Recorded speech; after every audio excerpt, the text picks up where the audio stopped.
மற்றவரை துன்புறுத்தி திரட்டும் செல்வம் அருட்செல்வமாகுமா?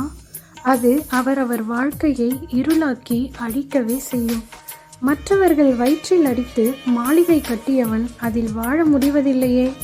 அறிவுச் செல்வம் பெற்ற மகா அறிவாளி என்றால் அவர் மற்றவர்க்கு துன்பம் ஏற்படும் பொழுது தனக்கு ஏற்பட்டதாக கருதி அவருக்கு ஆதரவு அளிக்க முன் நிற்க வேண்டும். தோஷம் என்றால் குற்றம் என்பது பொருளாகும். கிரக தோஷம் என்றால் கிரகங்களின் தோஷம் என்றாகாது.